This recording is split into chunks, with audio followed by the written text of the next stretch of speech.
नमस्कार, मैं हूं आदित्य शर्मा। आज आप लोगों से एक ऐसे महत्वपूर्ण मुद्दे पर बात करनी थी जो कि शायद मेरी और आपकी जिंदगी से बिल्कुल जुड़ा हुआ है। खैर, अभी इस पिछले एक साल में तो कोरोना हम सबसे जुड़ गया है और शायद अब हम सब जानना चाहते हैं कि जो सब न्यूज़पेपर्स में खबर है कि तीसरी लहर आएगी, तीसरी लहर आएगी, क्या वाकई में तीसरी लहर आएगी? और आप एक वेरिएंट का नाम सुन रहे हैं, डेल्टा प्लस वेरिएंट। ये डेल्टा प्लस वेरिएंट क्या है और क्या डेल्टा प्लस वेरिएंट ही तीसरी वेव का कारण बनेगा अगर तीसरी वेव आएगी तो? इन्हीं सब की बात आज मैं आप लोगों से इस वीडियो में करूंगा। ये सब लोग जानना चाहते हैं। एक प्रश्न और जो कि मन में आता है कि अगर तीसरी लहर आएगी तो जितना कहर दूसरी वेव ने अपना जो है वो हुआ था, जितना डिस्ट्रक्शन सेकंड वेव में हुआ था, क्या उसी लेवल का एक डिस्ट्रक्शन हमको तीसरी वेव में भी देखने को मिलेगा? इन्हीं सब का उत्तर लेके आज मैं आप सबके सामने आया हूं। सबसे पहले तो मैंने बोला डेल्टा प्लस वेरिएंट। ये वेरिएंट क्या होता है और एक म्यूटेशन क्या होता है, ये बात सबसे पहले आप समझ लीजिए। वेरिएंट मतलब आप समझ लीजिए मॉडल्स। जब एक कोई फोन रिलीज होता है तो उसका मॉडल आता है, मॉडल उसके बाद कुछ महीनों बाद या कुछ सालों बाद एक मॉडिफाइड वर्जन आ जाएगा, फिर वर्जन आएगा, फिर वर्जन आएगा, फिर वर्जन आएगा। और वो वर्जन कब आते हैं मोबाइल्स के? जब उसमें कुछ इंप्रूवमेंट करके वो लोग दे रहे होते हैं। तो यही कोविड के साथ है। वेरिएंट्स एक तरीके से कोविड के वर्जन्स हैं। जब ये शुरुआत में शुरू हुए तो इनका नाम रखा गया कि जहां पर जो नया वेरिएंट मिलता उस जगह के हिसाब से उसका नाम रख दिया जाता। जैसे सबसे पहले तो जो एक वुहान की लैब से ओरिजिनेटेड हुआ कोरोना वायरस, कोविड-19 वायरस, वो उसका ओरिजिनल रूप था। सबसे पहले वो पूरे विश्व में स्प्रेड हुआ। हर वायरस में, वायरस छोड़िए, हर एक ह्यूमन बीइंग में, हर एक एनिमल में, मतलब जो भी जिंदा है उस सब में म्यूटेशंस होती हैं। म्यूटेशंस मतलब कुछ ना कुछ चेंजेस होते हैं आकार में, बॉडी में, और ये हर वायरस के साथ होते हैं, ह्यूमन बीइंग्स के साथ भी होते हैं, सबके साथ होते हैं। तो वायरस कोविड के साथ भी ये म्यूटेशंस हुए और म्यूटेशंस, बहुत म्यूटेशंस हुए।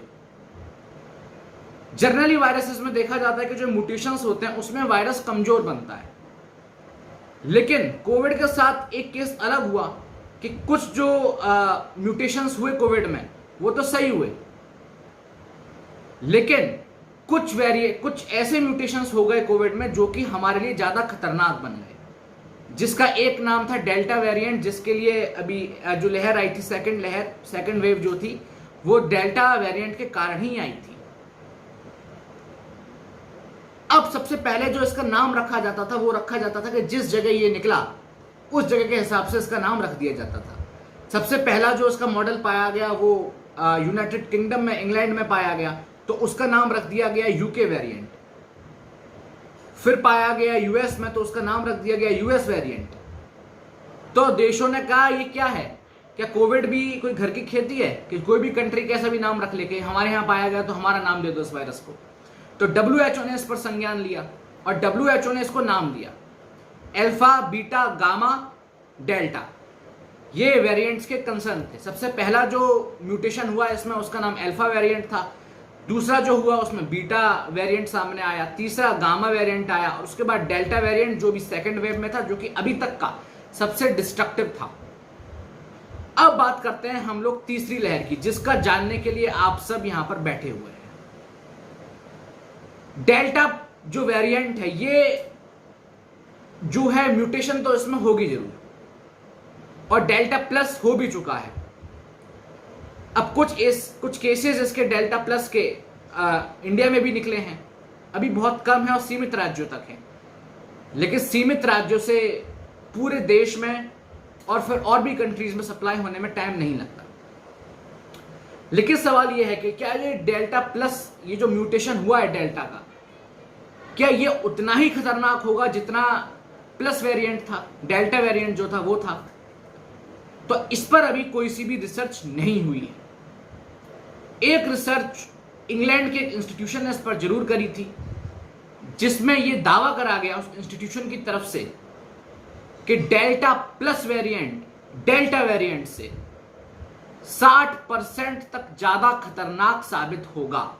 लेकिन इस एक रिपोर्ट के अलावा और कोई भी रिपोर्ट नहीं ऐसी सामने आई है। अब तीसरी लहर आएगी कि नहीं आएगी? अगर एक्सपर्ट्स की माने, ज्यादातर एक्सपर्ट, भारत की अगर मैं बात बताऊं तो अभी 1.5 से 2 महीने पहले 40 लोगों की एक टीम बनाई गई थी और उसका काम यही था कि वो रिसर्च करे कि तीसरी लहर आएगी कि नहीं आएगी, आएगी तो कितनी खतरनाक होगी और कब तक आएगी। तो उस रिपोर्ट जो कमेटी थी 40 लोगों की, उसने जो रिपोर्ट सौंपी उसके अनुसार उन्होंने दावा किया कि तीसरी लहर आएगी जरूर, इसको हम रोक नहीं सकते। लेकिन एक यह भी दावा किया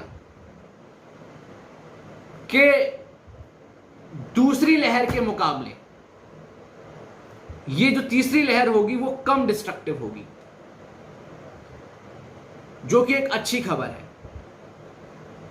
डेल्टा प्लस वेरिएंट खतरनाक है, ये सब लोग कह रहे हैं, लेकिन एक ये दावा सरकार ने भी किया है कि इस साल के अंत तक सरकार ने दावा किया है कि हम लोग जो अपने एडल्ट लोग हैं, मतलब 18 से 44 और उसके प्लस वाले 60 तक और जितने भी उसके ऊपर हैं, उन सबको वैक्सीनेटेड कर देंगे। तो अगर सरकार ऐसा कर देती है, बहुत मुमकिन समझिए कि जो दूसरी लहर में हुआ वो तीसरी लहर में देश को ना देखना पड़े और देश कहर से बच जाए।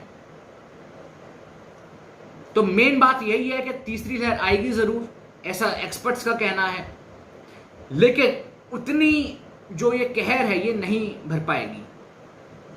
लेकिन एक बुरी खबर और है, अभी मैं वीडियो जो बना रहा हूं कल की ही बात है कि महाराष्ट्र से खबर आई थी कि केसेस जो हैं वो फिर से महाराष्ट्र में बढ़े हैं 2 दिन कम होने के बाद।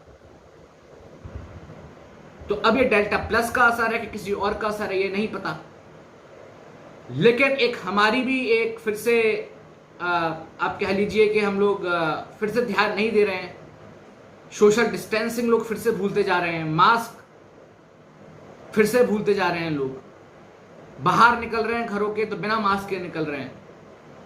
मैं हाथ जोड़ के बस आपसे यही रिक्वेस्ट करना चाहता हूं कि सरकार कुछ नहीं कर पाएगी।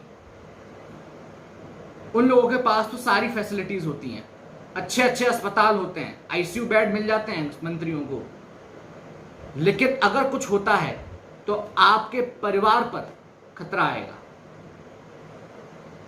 इसमें ख्याल आपको ही रखना होगा। तो तीसरी लहर कम कहर बर पाएगी ये केवल दावा है, सच तभी पता चलेगा जब तीसरी लहर आ जाएगी। इसका मतलब ये बिल्कुल नहीं है कि आप लोग अपना मास्क उतार दें, सोशल डिस्टेंसिंग भूल जाएं। अंत में आपसे बस हाथ जोड़ के ये रिक्वेस्ट करूंगा कि सोशल डिस्टेंसिंग रखिए, मास्क रखिए और अपने घर पर रहिए और मजा करिए घर पर ही।